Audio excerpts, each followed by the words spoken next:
Welcome back, friends, to Continues to Improve.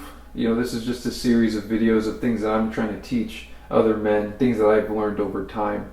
And I'm no finished product by any means. I have a lot of growing to continue to do. That's why my channel is called Continues to Improve, because I want to have the mindset that I'm not scared to tackle things, and I'm going to continue to grow as a person, continue to improve as a person. But for today, friends, I have 3 weaknesses that are pretty common for men, as you saw by the title of the video. And these are weaknesses that I found in myself, and I'm hoping that by sharing them, you can relate to the 3 of them, or maybe 1 or whatever. But as a man, these are pretty common that I've also recognized in other men, just in general. Maybe you've heard of them before, maybe some of them are new. But regardless, friends, let's go through these. The first one is empathy. So I don't know about you, friends. For me, by default, I'm a very cold person. I could push my emotions to the side and just get it done. Just get it done. I've been programmed since a young boy, growing up with a very masculine father, right? My father was kind of borderline cowboy, machismo. He grew up on a ranch. He was very push your emotions to the side, get it done. And growing up, I'd work with him, right? He would take me on and teach me tasks, and we would always, work very long days, and no matter how I felt emotionally, like I'm hungry, I'm tired, regardless of how I felt, he's like, all right, we got to continue to kind of move and get this done. We got to operate. So for me, friends, that's where I know I gathered this mindset of being an operator, right? From a young boy, seeing my role model father, right, as being an operator. That's not very in tune with being in your emotions, right? Sitting in your emotions, sitting in your feelings, being empathetic, right? It's not something that I practice. So for me, it's a big weakness. I can really just be a cold person. I could shut my emotions down and just get the job done. That's why I say empathy is a really big weakness of mine. I've gotten better. I have gotten better. Especially I've been forced to get better. Because if I want an intimate, loving relationship with my partner, I have to be empathetic to her needs. I can't just push emotions to the side in a relationship and operate. It's not, the foundation for a loving, lasting, intimate relationship. You'll probably end up separating or split. You're going to hit this wall. So for me, friends, we almost separated. I hit that wall. In this relationship, in a prior relationship, it just cycles over. I recognize it was a weakness of mine. And like with any weaknesses that I find, I try to improve them. I mean, as men, don't we naturally like to fix things? Well, if this is a problem in you, here it is, an opportunity for you to fix it now. It might be empathy. What is the definition of empathy? Well, I always like using the example, right, where, there's this picture where there's someone in a hole. Well, if you're standing up from, up on top of the hole and you're looking down at them, you're like, oh, I see you down there. How hard is it? That's not empathy. That's sympathy.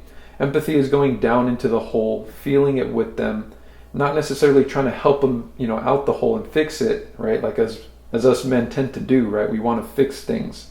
We don't really care about the emotional part. We just want to fix things. But it's stepping into that hole, sitting beside them, hearing them out, how it is they feel, and feeling it with them.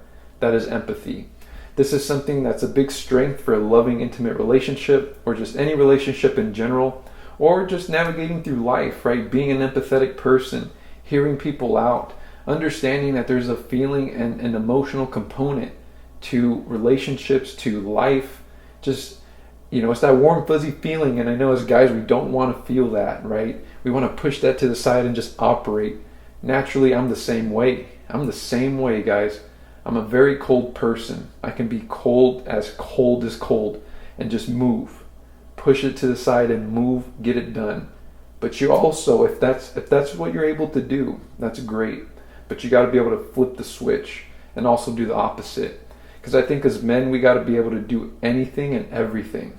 If you can be that cold operator, you got to be able to flip the switch when you need to in your loving, lasting relationships and your family, with your kids, and also do the other side, which is being caring, nurturing, empathetic to other people's needs, and recognizing when you got to be empathetic.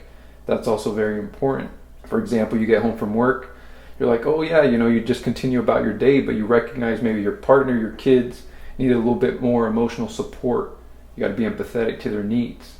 If you can be empathetic to people's needs, that increases your EQ, because not only can you take care of yourself and operate and process your emotions, right? That's a whole nother video though. But you also recognize the importance in doing it for other people. And that's where you really can cultivate loving, lasting, intimate relationships.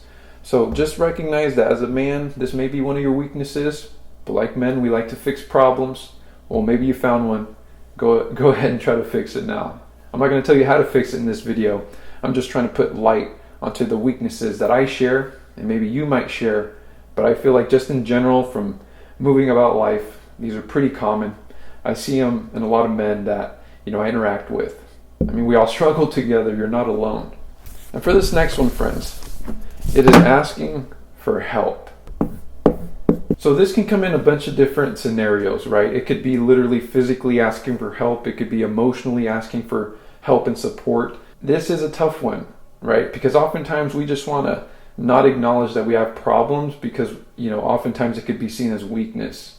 And I get it, friends. I grew up the same exact way. Those same beliefs were instilled in me, that emotional weakness is probably one of the largest weakness that a man can have. You got to hold down the fort. You got to be as stable and as a rock can get. That has to be you. You are the foundation to the family. You are the foundation, to the people around you. You are that person. You can't break. You can't have weaknesses. You can't have cracks. You got to stay strong and steady. Well, friends, being strong and steady makes it very difficult to ask for help. Very difficult. So this is why it is a weakness that I've recognized in myself, is knowing when to ask for help. And I still struggle with this. It is still hard for me. Naturally, I want to be like a lone wolf type of person, and it's hard for me to reach out for assistance. That's why oftentimes I go on journeys alone. Maybe you can relate to that. But sometimes, friends, despite being on a journey alone because you feel like that's the best for you, that's how you tend to navigate life the best, there has to come a moment when you truly need help. It'll arise. So you got to be able to find ways to ask for help. Emotional support is the one I always struggle with. I try to process emotions on my own instead of allowing my partner to be there. And take note, I said allowing my partner to be there. Allowing my partner to be there for me emotionally, asking for help in that way, actually creates and strengthens a bond. For me, I always thought giving people my problem would make it worse for people. But in a loving, intimate relationship, just as one example, it strengthens this bond. It builds a sense of trust. It allows this person to be there for you. And that's actually counterintuitive to what I naturally thought, but it actually makes the relationship better and stronger. The person actually, if they love you, would love to be there for you. You give them this chance to show up for you. And then physically, friends, or financially, if you need help and support, sometimes we just need to clean the slate. We got to know where it is that we start from, right? Sometimes we identify problems. If that is you and you can't fix it on your own, you got to find where it is that you truly need help. Go down all the way to the bottom, right? And then from there, try to grow upwards. And if you can't do it on your own, look out for help. Look out for assistance, whether it's advice, counseling, coaching, books. Reading books is honestly, for a lone wolf or a person who likes to operate alone, navigate life alone. Learning knowledge from books is a good way to still ask for help more, self-sufficiently. But the other way, friends, if you're trying to do things quickly and bypass things, right? Bypass steps, get through life quicker. If you fall and try to elevate, ask for help from people around you. Sometimes it's hard to do that as a man, and I can totally understand that. It's still hard for me today to do that. Oftentimes it just continues to pull on that, the weakness, right? I'm not a weak man. It pulls on it. It's hard to do. It's hard to do. And then for this third one, friends, it's self-trust. It can kind of go hand in hand with the second one, right? Of asking for help, being able to trust yourself to ask for help. But oftentimes, friends, sometimes how we speak to ourselves does matter, okay? Sometimes we end up speaking to ourselves very negatively internally, and it manifests in so many ways, right? You can get cranky, grumpy, make bad decisions, poor outcomes come to you, right, because of that. But with self-trust, what I mean here is you have to sometimes trust your own personal intuition. Oftentimes we stay stagnated in life and we choose not to make any decisions, right, because we don't trust our own process. We don't trust ourselves to make these decisions. So then we do stagnate in life and we don't really go where we want to. Oftentimes I feel like this stems in myself from the fear of failing, okay? The fear of failing can't be a hindrance in your life. It's something that I think all of us have to deal with in our own personal way, is that self-doubt, that fear of failing. But having self-trust, friends, as a man, sometimes it is difficult because we'd rather just stay in our own comfort level, stay the way we are, stay on our trajectory, even though it's not exactly elevating at the speed in which we want to elevate. I know all of us have big dreams and big goals and big ambitions, at least desires. I'm pretty sure we all at least have desires. Like, what would be your dream life? Are you living it right now? And if you're not, friends, that's okay. Recognize that you're not. Recognize that the things that you have in place, the steps, the habits that you have in place today aren't going to take you to that desire and that dream life that you want. Just recognize that you're probably going to continue to just navigate life at this pace versus going for that dream life. Oftentimes not having the trust in ourselves to make that switch and go from that average life to that desired life is what's holding us back. It's that trust in yourself, that fear of failing. As a man, sometimes it's so easy to just cocoon and live our life out by the means in which it comes to us, right? We work our 40 hours, we don't start that side hustle, that side project. We don't take the time to do the things we want. Trust yourself. As a man, it could be difficult. It could be too easy to just go to work, buy that 6-pack of beer and chips, and come home and watch TV. Well, with all that extra time you have, if you have those desires, switch that. Instead of doing those poor habits, right, which aren't getting you anything, they're probably getting you more of a weight, giving you a less clear mind, not giving you the outcome, and also setting a poor example for the people around you, right, to see. As a man, if you truly want to be a leader, trust in yourself and go for those dreams, go for those really big desires that you want. Show people it can be possible. Show them at least it's possible to try. Even if you fail, that's fine. We learn along the way. There shouldn't be a fear of failing as long as you try. I break down my fear of failing by just fooling myself, tricking myself, and thinking, just try. Just put the habits and the system in place that you think would get you to that level.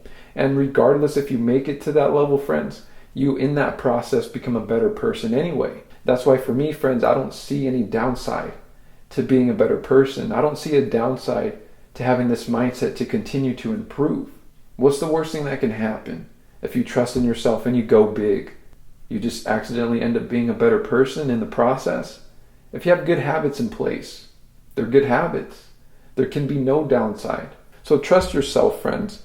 Go for that dream. Go for that vision. Stop sitting on the couch, sitting in that cocoon, expecting life to just come to you. Go out and get life. Go out and get what you want. Be empathetic along the way and ask for help along the way as well. Remember, these are weaknesses. You're not alone. But just imagine if you overcame each one of these. Like I said, I'm not a finished product by any means, but at least I recognize them. And as a man, I want to fix things. Well, I'm trying my best to fix these. And that's it for this video, friends. I'll see you on the next one. We'll have more to come. This is Continues to Improve.